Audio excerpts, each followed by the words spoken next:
Energy মানে পদার্থ, তাই ওই চুরির ফলে তিলে তিলে কমবে ব্ল্যাক হোলের ওজন, আর তার দরুন ক্ষয়ে ক্ষয়ে একদিন নিশ্চিহ্ন হয়ে যাবে এই প্রেতাত্মা, হারিয়ে যাবে এক বিস্ফোরণে। কতদিনে সেটা নির্ভর করবে নির্দিষ্ট ব্ল্যাক হোলের ভর কত, মানে তার মধ্যে কতটা পদার্থ আছে তার উপর। সূর্যের দ্বিগুণ ওজনের একটা ব্ল্যাক হোলের উবে যেতে কত সময় লাগে? গণিত বলছে একের পর ৬৭টা শূন্য বসালে যে সংখ্যা দাঁড়ায় তত বছর, অর্থাৎ আমাদের এই ব্রহ্মাণ্ডের বয়সের অনেক অনেক বেশি গুণ সময় পরে। ব্ল্যাক হোল যে বিকিরণ ছড়ায় এবং তার ফলে একদিন কর্পূরের মতো উবে যেতে পারে, এসব আগে কল্পনাও করতে পারেননি বিজ্ঞানীরা।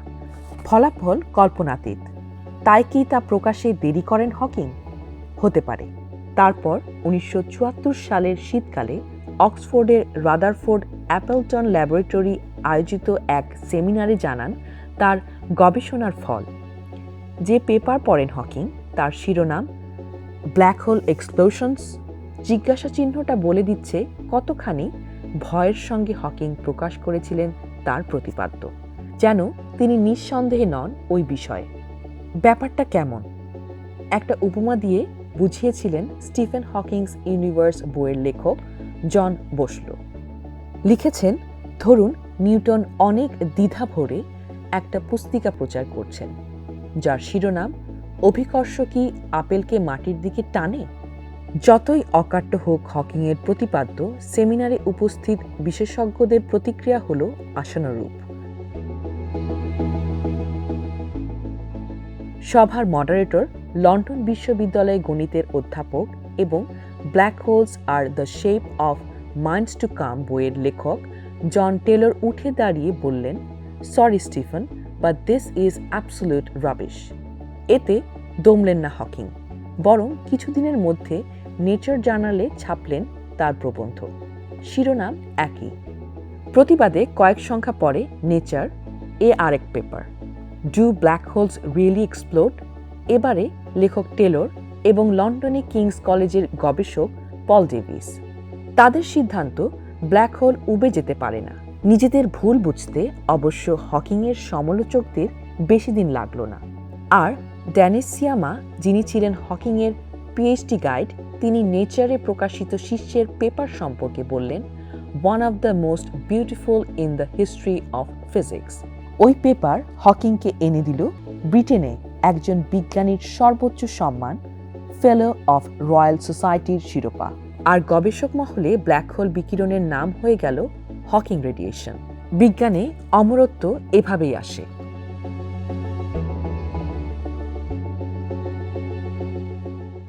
হকিংয়ের প্রয়াণে দেখলাম উঠেছে একটা ক্ষেত।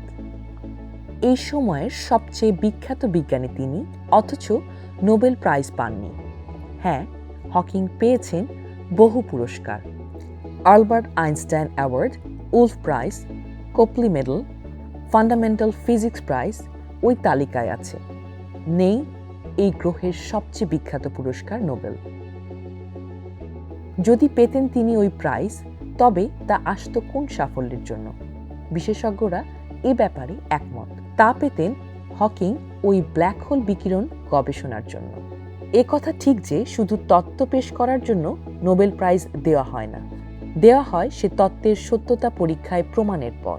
হকিং বিকিরণ যেহেতু পরীক্ষায় প্রমাণ হওয়া দুরূহ ব্যাপার, আস্ত একটি ব্ল্যাক হোল যেহেতু উবে যে লাগে অকল্পনীয় বেশি সময়, তাই ব্ল্যাক হোল সম্পর্কে হকিং যা যা বলেছেন সেসব এখনও তত্ত্বেরই ব্যাপার।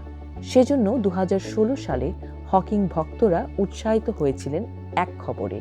তখন হাইফা শহরে টেকনিয়ান ইসরায়েল ইনস্টিটিউট অফ টেকনোলজির বিজ্ঞানী জেফ স্টেইনহাওয়ার ঘোষণা করেছিলেন তিনি হকিং বিকিরণ লক্ষ্য করেছেন। কিসে?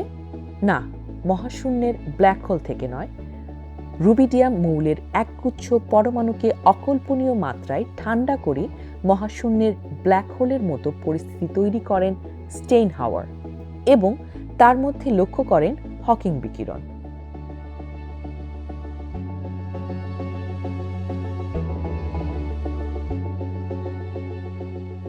মানে নকল পরিস্থিতি এবং তার বিকিরণ। সমালোচকরা অবশ্য সন্তুষ্ট হননি ওই নকল পরীক্ষায়।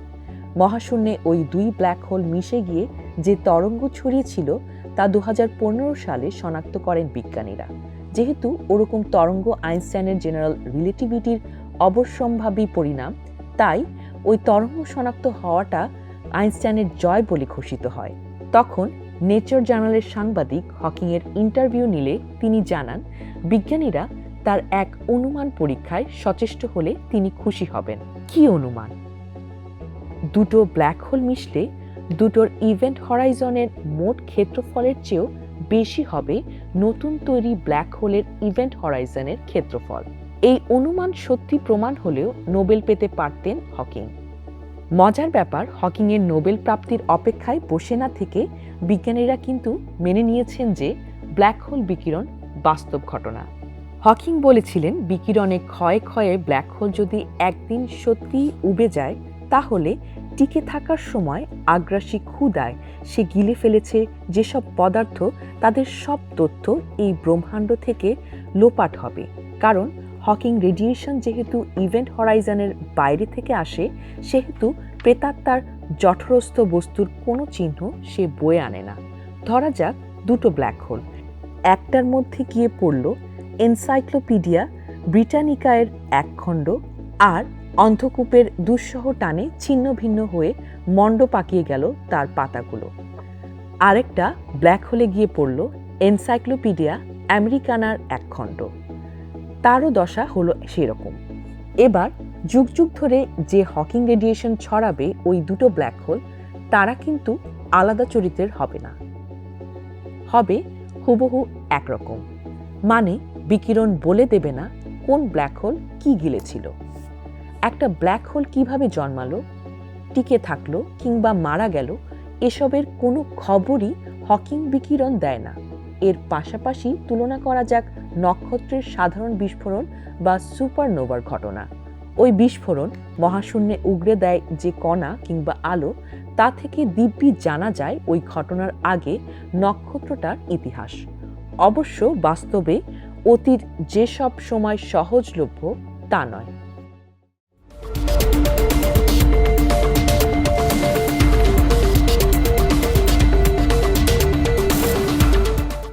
আমাদের আলোচনা বিষয় আইওটি। এই বিষয়ে বলবেন ডক্টর নরসিন নাওয়ার, অধ্যাপক, তথ্য প্রযুক্তি ইনস্টিটিউট, ঢাকা বিশ্ববিদ্যালয়। আপনাকে আমাদের জন্য স্বাগত। আইওটি বা ইন্টারনেট অফ থিংস বলতে আমরা কি বুঝি? আইওটি হচ্ছে এমন একটা প্রযুক্তি যার মাধ্যমে বিভিন্ন ডিভাইস বা বস্তু বা থিংস যেটাকে আমরা বলি, সেটা ইন্টারনেটের মাধ্যমে যুক্ত হয়ে একে অপরের সাথে তথ্য আদান প্রদান করতে পারে। সহজভাবে বলতে গেলে আমরা মানুষ যেভাবে ইন্টারনেটের মাধ্যমে কানেক্টেড হই এবং কথা বলি, আইওটি হচ্ছে এইভাবে ডিভাইস বা বস্তুগুলা একে অপরের সাথে যোগাযোগ করবে। আমরা প্রাত্যহিক জীবনে যেই বস্তুগুলা ব্যবহার করি, যেমন হতে পারে ফ্রিজ, মাইক্রোওভেন, ওয়াশিং মেশিন বা লাইট, ফ্যান ইত্যাদি ইন্টারনেটের সাথে যুক্ত হবে, তখন তাকে আমরা আইওটি বলি। এটি আমাদের জীবনযাত্রাকে অনেকাংশে সহজ করেছে। যেমন আপনি চিন্তা করতে পারেন আপনার ঘরে একটা স্মার্ট এসি আছে, এটি বাইরের টেম্পারেচার, ঘরের লোক সংখ্যা এটা বুঝে টেম্পারেচারটা নিজে নিজেই অর্থাৎ অটোমেটিক্যালি এটি আসলে চালু বন্ধ হতে পারবে বা অ্যাডজাস্ট হতে পারবে।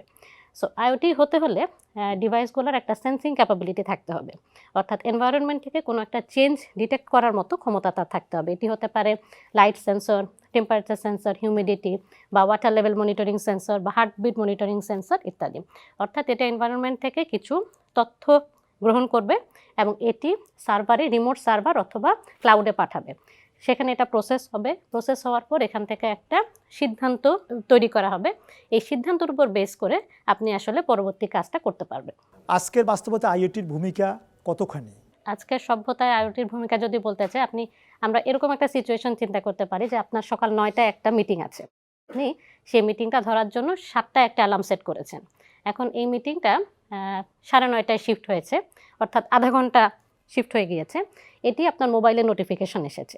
আপনার মোবাইল আপনার অ্যালার্ম ঘড়িকে জানাবে যে আপনার মিটিংটা শিফট হয়েছে এবং আপনার অ্যালার্মটা 7:30টায় বাজবে। তার মানে হচ্ছে সে অটোমেটিক্যালি কাজটা করেছে।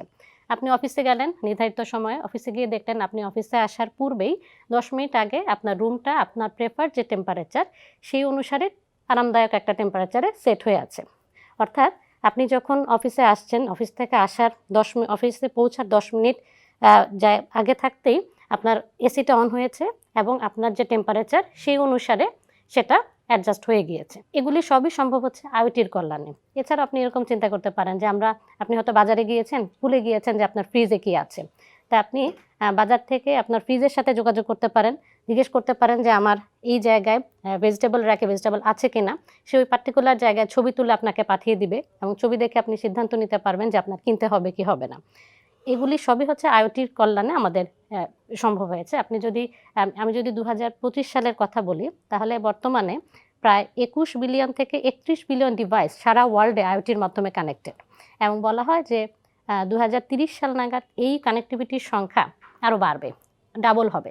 তাহলে এক্ষেত্রে আমরা বুঝতে পারছি যে ভবিষ্যতে বা এখনই দৈনন্দিন জীবনে আসলে আইওটির প্রভাব বাড়ছে এবং এটি শুধুমাত্র স্মার্ট হোমই না, স্মার্ট হোম থেকে স্মার্ট গ্রিড পর্যন্ত, মানে সিম্পল সলিউশন থেকে কমপ্লেক্স সলিউশনেও আমরা আইওটিকে ব্যবহার করতে পারি। আইওটি ও এআই এর মিশেলে কি হতে পারে? আইওটি এমন একটা প্রযুক্তি যার সাথে আসলে বেশ কিছু প্রযুক্তি জড়িত, ওতপ্রোতভাবে জড়িত। এর মধ্যে একটা হচ্ছে ক্লাউড কম্পিউটিং, আর্টিফিশিয়াল ইন্টেলিজেন্স বা মোর স্পেসিফিক্যালি যদি বলি মেশিন লার্নিং, এছাড়া বিগ ডেটা, ডেটা অ্যানালাইটিক্স ইত্যাদি। সো আইওটির সাথে আসলে এআই অলরেডি জড়িত আছে। আমি একটা ছোট্ট এক্সাম্পল দিই, তাহলে বুঝতে সুবিধা হবে। যেমন ধরেন ফসলের মাঠে আর্দ্রতা পরিমাপ করার জন্য আপনি কিছু সেন্সর দিয়ে রাখছেন। তো এই সেন্সরগুলোর কাজ হচ্ছে মাটির আর্দ্রতা সে পরিমাপ করছে এবং এই ডেটাটা ক্লাউডে পাঠাচ্ছে। ক্লাউড কী করছে? ক্লাউডে এই ডাটাটা সংরক্ষণ করা হচ্ছে এবং সেখানে এই ডেটার প্রকৃতি দেখছে এবং নিকটবর্তী ভবিষ্যতে বৃষ্টি হবে কি না এটার উপর বেস করে এই আপনাকে ডিসিশন দিচ্ছে যে কখন আপনি এখানে পানি দিবেন। এবং এই যে ডিসিশনটা সে ফার্মারের মোবাইলে নোটিফিকেশন আকারে পাঠাচ্ছে। সো এআই এর সাথে আইওটি আসলে ওতপ্রোতভাবে জড়িত এবং একসাথে আসলে কাজ করছে।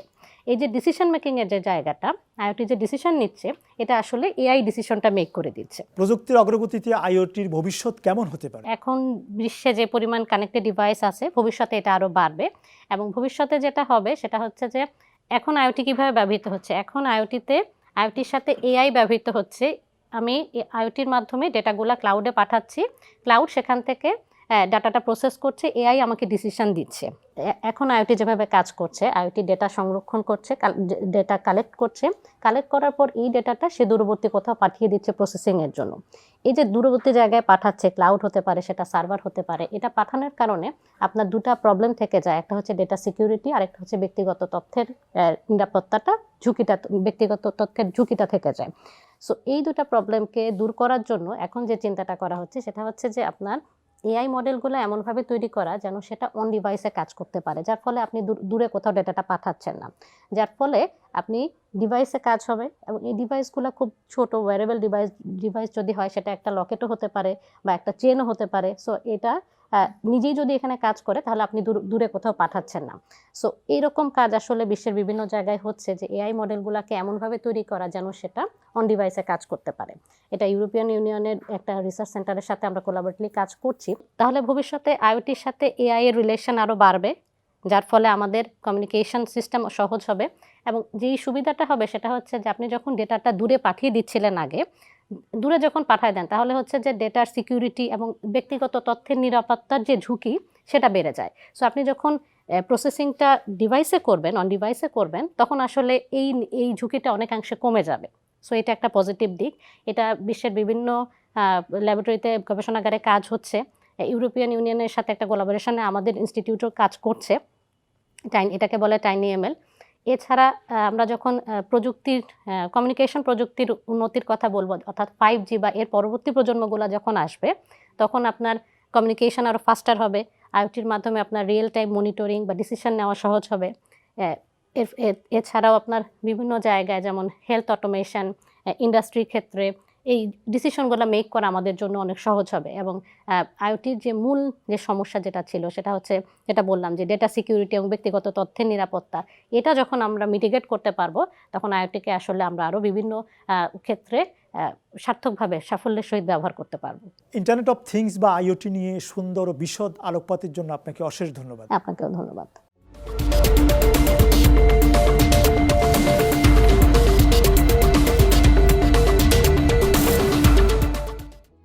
মার্কিন যুক্তরাষ্ট্রের পশ্চিম ভার্জিনিয়ার গ্রিন ব্যাংকে অবস্থিত Robert C Byrd Green Bank telescope মানমন্দির বা গ্রিন ব্যাংক টেলিস্কোপ মানমন্দির হল বিশ্বের বৃহত্তম সম্পূর্ণরূপে স্টিয়ারেবল রেডিও টেলিস্কোপ, যা জার্মানির এফেলবার্গ 100 মিটার রেডিও টেলিস্কোপকে ছাড়িয়ে গেছে।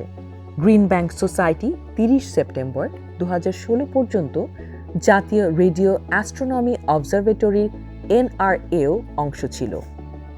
1 অক্টোবর 2016 থেকে টেলিস্কোপটি স্বাধীন গ্রিন ব্যাংক অবজারভেটরির দ্বারা পরিচালিত হয়ে আসছে। টেলিস্কোপটির নাম প্রয়াত সেনেটর রবার্ট সি বার্ডের সম্মানে রাখা হয়েছে। তিনি কংগ্রেসের মাধ্যমে টেলিস্কোপের তহবিল সরবরাহ করেছিলেন।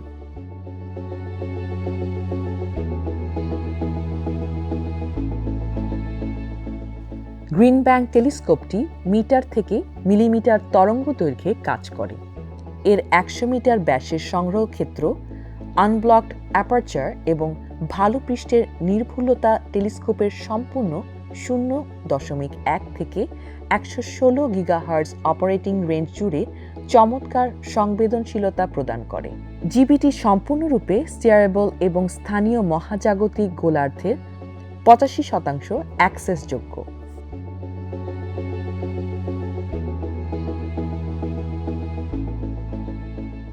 এটি প্রতি বছর প্রায় 6500 ঘন্টা জ্যোতির্বিজ্ঞানের জন্য ব্যবহৃত হয়, যার মধ্যে 2000 থেকে 3000 ঘন্টা উচ্চ ফ্রিকোয়েন্সির জন্য। জিবিটির বৈজ্ঞানিক শক্তির একটি অংশ হল এর নমনীয়তা আর ব্যবহারের সহজতা, যা নতুন বৈজ্ঞানিক ধারণার দ্রুত প্রতিক্রিয়া জানাতে সাহায্য করে।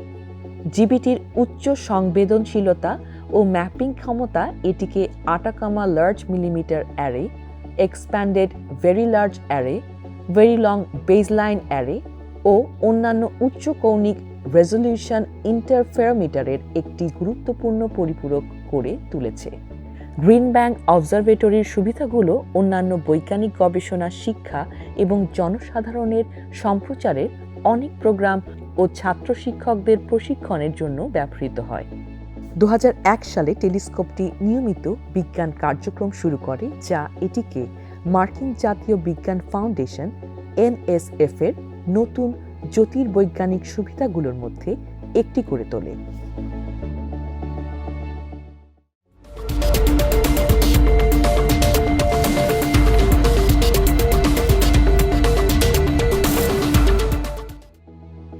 শুভ্রা মানায়ন চন্দ্রশেখর জন্ম 19 অক্টোবর 1910, মৃত্যু 1 আগস্ট 1995, ভারতীয় আমেরিকান তাত্ত্বিক পদার্থবিজ্ঞানী। নাক্ষত্রিক জ্যোতির্বিজ্ঞানে নক্ষত্রের গঠন, নক্ষত্রের বিবর্তন এবং ব্ল্যাক হোল সম্পর্কে বিজ্ঞানের অভিধানে অবদান রাখেন অমর এই বিজ্ঞান মনীষা। উল্লেখ্য, নক্ষত্রের উদ্ভব এবং নাক্ষত্রিক বিবর্তন তথা নক্ষত্রের জীবনচক্র নিয়ে গবেষণার জন্য তিনি 1983 সালে উইলিয়াম এ ফাউলারের সাথে পদার্থবিজ্ঞানে নোবেল পুরস্কার লাভ করেন। চন্দ্র এক্স-রে মানমন্দির সহ প্রতিষ্ঠানের নামকরণ করা হয়েছে চন্দ্রশেখরের নামে।